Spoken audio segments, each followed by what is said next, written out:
നാളല്ലാവിന്റെ പരലോകത്ത് ഒരുപാട് നല്ല ആൾക്കാർ, 100 അല്ല 200 അല്ല ലക്ഷങ്ങളല്ല, എത്രയോ ജനങ്ങൾ, ആണുങ്ങൾ പെണ്ണുങ്ങള്, അവരെ എല്ലാ ഹിസാബും അല്ലാഹുവിന്റെ അടുക്കൽ കഴിഞ്ഞു, എല്ലാ പരിശോധനകളും കഴിഞ്ഞു. അല്ലാഹുവിന്റെ അടുക്കൽ അവർ സ്വാലിഹീങ്ങളാണെന്ന് തെളിഞ്ഞു. അങ്ങനെ അല്ലാഹു തആല മലായികത്തിങ്ങളെ വിളിച്ചിട്ട് പറയും, അവർക്ക് സ്വർഗത്തിന്റെ പട്ടുടുപ്പുകൾ ധരിപ്പിച്ച സ്വർഗത്തിലേക്ക് കൊണ്ടുപോയിക്കോളൂ, സ്വർഗത്തിലേക്ക് കടത്തിക്കോളോ എന്ന് പറയപ്പെട്ട ആ ജനങ്ങള് സ്വർഗത്തിന്റെ വട്ടുടുപ്പുകൾ ധരിപ്പിച്ച് സന്തോഷത്തോടെ മാലാകമാർ സ്വർഗത്തിലേക്ക് കടത്താൻ വേണ്ടി കൊണ്ടുവരുമ്പോ അല്ലാഹ് പറയുന്നു അവരോട് അവിടെ നിർത്തിക്കോളൂ.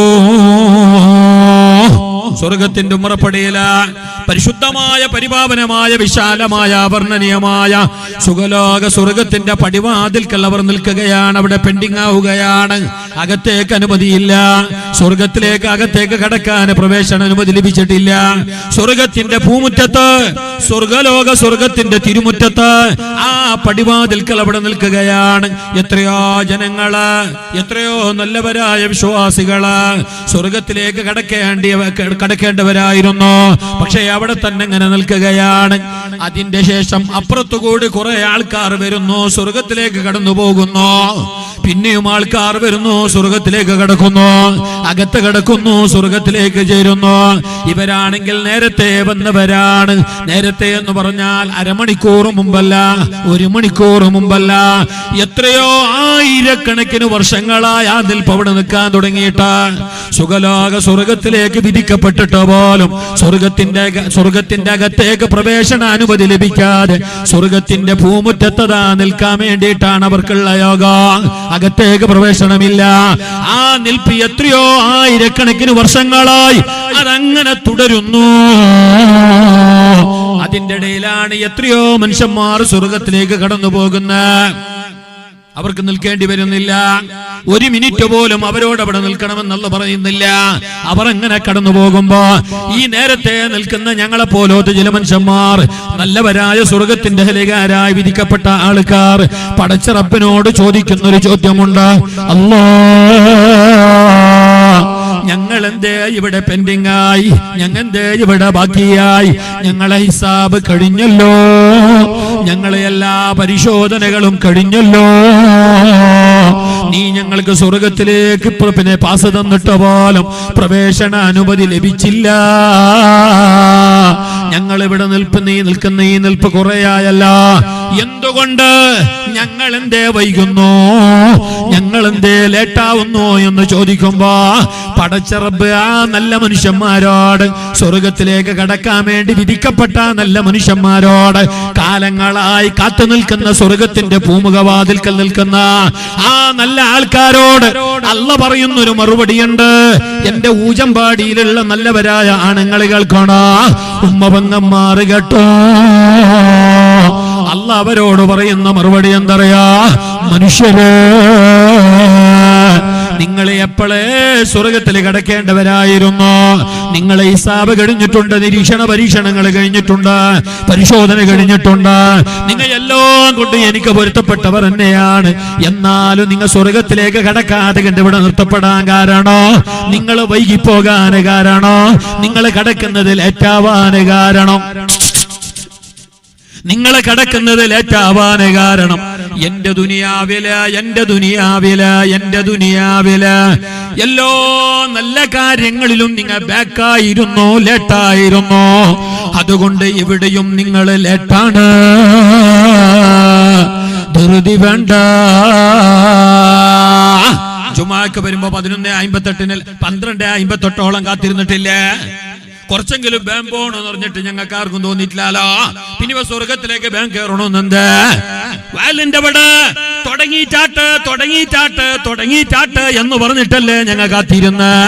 തുടങ്ങി പിന്നല്ലേ ഞങ്ങൾ പോയ, അവിടെയല്ലേ ഞങ്ങൾ ലേറ്റായത്. അപ്പോഴാണല്ലോ അവിടെ ചോദിക്കുന്ന, പിന്നെ സ്വർഗത്തിലേക്ക് കടക്കണോന്ന് എത്ര സ്പീഡ് എന്തേ, അർജന്റ് എന്തേ, തിരക്കെന്തേ? ഇനി വാലിന്റെ അവിടെ ഇരുന്ന് നിങ്ങളോ ബാക്കിലത്തെ കസേരയിലല്ലേ ഇരുന്ന്, ഫ്രണ്ടില് പോയിട്ടിരുന്നില്ലാലോ.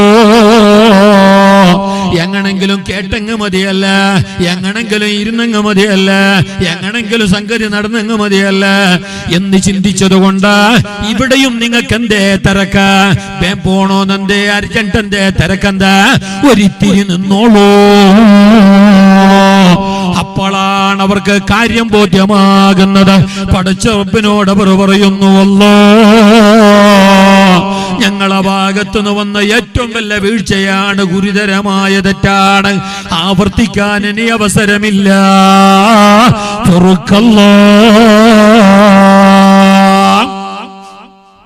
ഇതെന്തിനു പറഞ്ഞേ? ഞമ്മൊന്നിനും ബാക്കാവാൻ കഴിയാ, നാളെ അവിടെയും ബാക്കാവും. അപ്പൊ നിങ്ങൾ എന്താക്കൊണ്ട് പറഞ്ഞ ബാക്കിലുള്ളവർ എതിർക്ക് വരണം. ഇതിന് അയാൾ നോക്കുന്നു, അയാളെ കബറിലേക്ക് ഞങ്ങൾ പോകുന്നില്ല. ആരെയും നോക്കണ്ട. എനിക്ക് അതാ ഈ എതിർത്ത കസാര വേണ്ട. മൂന്ന് പുള്ളന്മാർ ഇരുന്നിട്ടുള്ള അത് അതിന്റെ ബാക്കിലേക്ക് അവിടെ മാഷാ അല്ലാഹ്. സദസ്സ് ചന്താട്ട്, മജ്ലിസ് ചന്താട്ട് ഇൽമിനെ ബഹുമാനിക്കുന്നതിന്റെ ഭാഗമാണ് ഇൽമിന്റെ മജ്ലിസിനെ ബഹുമാനിക്കല്. അതിനൊരു ബഹുമാനമുണ്ട്. എങ്ങനെങ്കിലും അറിയാത്ത ബാർബർ മുടിയെടുത്ത പോലെ ഒരു ചന്തം ഇല്ലാത്ത കോലത്തിൽ ഇങ്ങനെ ഇരുന്നെങ്ങൊന്നും ഒപ്പിക്കുന്ന ഏർപ്പാടൊന്നും ഇസ്ലാമിലില്ല. അതിനൊരു ചേലും കോലെല്ലാം പോണം. ഏതൊന്നും അങ്ങനെ പിന്നെയും കസാല കാലി. ഇത്ര ആയത്തോതിയിട്ടും അതീതോതിയിട്ടും ചില മനുഷ്യന്മാർക്ക് ഇപ്പോഴും കളപ്പിലേക്ക് കയറിയിട്ടേ ഇല്ല. നിങ്ങക്ക് ബേജാറായെങ്കിൽ അടുത്ത കൊല്ലം വിളിച്ചില്ലെങ്കിലായി സംഗതി തന്നെ അല്ലേ സാർ? പോകുമ്പോ പൈസ ഒന്നും കുറച്ചിരുന്ന ബേജാറായി എഴുതിയിട്ട് നാളെ കിളിപ്പും വരും. അതിനിപ്പോ ബേജാറൊന്നുമില്ല അല്ല. എന്നാലും സംഗതി അങ്ങനെ ഉള്ളനെ ഉള്ള പോലെ ഹക്ക് പോലെ ചെല്ലിട്ട് പോവാ.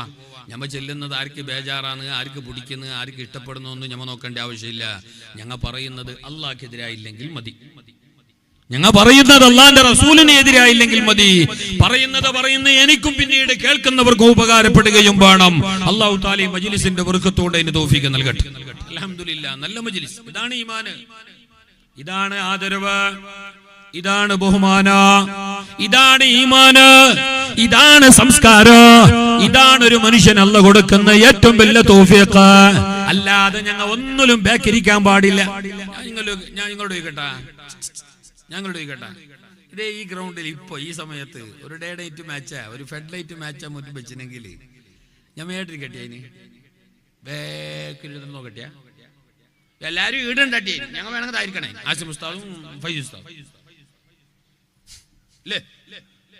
നിങ്ങളെ വിഷയമല്ല, സാധാരണ അങ്ങനെ നമുക്ക് അതിനോടാണ് വലിയ താല്പര്യം. കാണുന്നില്ലേ ജമാഅത്ത് നടക്കുമ്പോ ഒരു ചങ്ങായി എപ്പോഴും നിസ്കാരത്തിന് ജമാഅത്തിന് എത്തുന്നു. എപ്പ വന്നൊരു ജമാഅത്തിന് കൂടുന്ന പറഞ്ഞ ലാസ്റ്റ് റക്അത്തിന്റെ റുക്കൂഇന്, ളുഹറിന്റെ 4-ാമത്തല്, മാരിവിന്റെ 3-ാമത്തല്, സുബഹിന്റെ 2-ാമത്തല്, എപ്പോഴും തന്നെ. ഇനി ബേം വന്നിട്ട് വന്നെടുത്തെങ്കിൽ ഈ ചങ്ങായി അങ്ങും ഇങ്ങും നടന്നിട്ടും കുറെ മൊബൈൽ ചൊല്ലിയിട്ടും ലാസ്റ്റ് വന്നിട്ട് അല്ലാഹു അക്ബർ അരയല്ല ഒന്ന് ഗട്ടിയാക്കി ടൈറ്റാക്കി അല്ലാഹു അക്ബർ മോനോട് കേട്ട് നീ എന്ത് എപ്പോഴേ ഉണ്ടല്ലോ നീ ഒന്നാമത് ഉസ്താദ് കുറെ ഓതുന്നു ഉസ്താദ്, ഇതായിരിക്കും പിന്നെന്ത് പിന്നെ എനക്ക് നീ പിന്നെ അങ്ങനെ കൂടെ നിങ്ങൾക്ക് ഒറ്റ നിസ്കരിക്കും അല്ലേ? ഒറ്റ നിസ്കരിക്കും ജമാഅത്തിന്റെ കൂലി വേണ്ടേ? ഇതിപ്പോ 2 ഗുണം, ഒന്നോ ജമാഅത്തും കിട്ടി, പിന്നൊന്ന് ബാക്കിയെല്ലാം 3 ഞാൻ നിസ്കരിക്കേണ്ടതല്ലേ? എനിക്ക് വേണ്ടി പോലെ സ്പീഡ് ആക്കല്ലേ? ഇയാളെ ബാക്കത് പോകണമെന്നില്ലല്ലേ? ഒട്ടാരെ തർക്ക് ചന്താക്കണോ, ചേലാക്കണോ, ഭംഗിയാക്കണോ, അള്ളാഹ്ക്ക് വേണ്ടിയാക്കണോ എന്ന ബോധം നമുക്കില്ല. ഒട്ടാരെ നേർച്ചപ്പെടണം. പരിപാടി നടന്നതാണോ, നിസ്കരിച്ചതാണോ, പിന്നെ ഓതിയെന്നാണോ, നോമ്പ് പിടിച്ചെന്നാണോ ആണോ? അല്ല അള്ളാഹ്ക്കാണ് എന്ന ബോധം നമുക്കില്ല. ഞാൻ നിങ്ങളെ പറയുന്നല്ല, നിങ്ങനെ ബേജാറാക്കിയല്ല, ഞാൻ നിങ്ങളെ പറഞ്ഞിട്ടേ ഇല്ല. ഞാൻ ഇത് ആദ്യം പറയുന്ന അവ്വലും ബി നഫ്സി എന്നോട്. ഇനി ഈ പറഞ്ഞ സ്റ്റൈലിൽ നിങ്ങൾ ഉണ്ടെങ്കിൽ നിങ്ങളെ അത് നിങ്ങൾ തന്നെ, അതിൽ യാതൊരു ഡൗട്ടും ഇല്ല. അല്ലാഹു തആല മജ്ലിസിന്റെ ബർക്കത്ത് കൊണ്ട് ഞങ്ങളെ നന്നാക്കട്ടെ. എന്നെ ശ്രദ്ധിക്കണം, നല്ലോണം ശ്രദ്ധിക്കണം. അല്ലാഹു ഞങ്ങളെ മജ്ലിസിന്റെ ബർക്കത്ത് കൊണ്ട് നന്നാക്കട്ടെ. ഇത് ആമുഖമായി പറഞ്ഞത്. ഇത്തരം കാര്യങ്ങളിൽ ഞങ്ങൾ എപ്പോഴും നല്ല റാഹത്ത് കാണിക്കണം, ഉന്മേഷം കാണിക്കണം, ജിഗർ കാണിക്കണം. അള്ളാഹ്ക്ക് വേണ്ടിയിട്ടുള്ള അമലല്ല. ഇതിന്റെ പവർ അറിയാ, ഈ 1 മണിക്കൂർ ഇരുന്നതിന്റെ മഹത്വം അറിയാ. ഉമ്മ കേട്ടോ, പെങ്ങള് കേട്ടോ, അവിടെ ഇരുന്നിട്ട് കുടുംബകാര്യം ഇപ്പം ഉണ്ടാന്ന് കണ്ട വാട്സപ്പിലേക്ക് ചേർക്കാൻ വേണ്ടിട്ട് ആഡ് ആക്കാൻ വേണ്ടിട്ട് ഇപ്പൊ നമ്പർ വേങ്ങാൻ നിൽക്കണ്ട. ഇപ്പൊ വേറെ വിഷയം എന്തോക്കാൻ നിൽക്കണ്ട. ഇപ്പൊ നിങ്ങൾ കണ്ണും കാതും കൽബും കൂർപ്പിച്ചിട്ട് ഇത് കേൾക്കണോ. കാരണം ഈ ഇരുത്തം, ഈ 1 മണിക്കൂറിന്റെ ഇരുത്തം തഫക്കുറു ഖൈറും മിനൽ ഫിറക. ഇത് 1000 റക്അത്ത് സുന്നത്ത് നിസ്കരിക്കുന്നതിനേക്കാളേറെ നാളെ അല്ലാഹുവിന്റെ അടുക്കൽ കൂലിയുള്ള അമലാണുമ്മ. ഇത് ചെറിയ കാര്യമല്ല.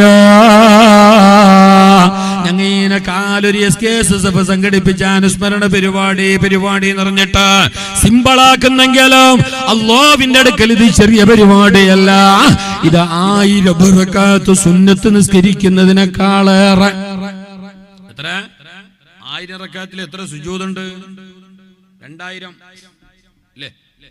1000 റക്അത്ത് സുന്നത്ത് നിസ്കരിച്ചിട്ട് 2000 റക്അത്ത് 2000 സുജൂദ് ഇടുന്നതിനേക്കാളേറെ നാളെ അല്ലാഹുവിന്റെ ലോകത്ത് പരലോകത്ത് ഞങ്ങൾക്ക് കൂലി കിട്ടുന്ന അമലാണ് ഈ 1 മണിക്കൂറിന്റെ ഇരുത്തം. അല്ലാഹ് ഞങ്ങളിൽ നിന്ന് കബൂൽ ചെയ്യട്ടെ. നാളെ ആഖിറ രക്ഷപ്പെടാനുള്ള വലിയ അമലായി അല്ലാഹു ഞങ്ങളിൽ നിന്ന് സ്വീകരിക്കട്ടെ. ഈ ദുനിയാവിൽ ഞങ്ങൾ ജീവിക്കുമ്പോ കുറച്ചെല്ലാം അമൽ ചെയ്യണമല്ല, അള്ളാഹ്ക്ക് വഴിപ്പെടണമല്ല, അവനെ അനുസരിക്കണമല്ല. കച്ചവടം ചെയ്യണ്ട, ടൂറ് പോവണ്ട, ബസ്സിൽ കയറണ്ട, ട്രെയിനിൽ പോണ്ട, ഗൾഫിൽ പോണ്ട, നല്ല വസ്ത്രം ഇടണ്ട, ഷെന്റ് തേക്കണ്ട, ആപ്പിള് മൊബൈൽ പിടിക്കണ്ട. ഇതൊന്നും ഇസ്ലാം പറഞ്ഞിട്ടില്ല. എല്ലാം പിടിച്ചോ?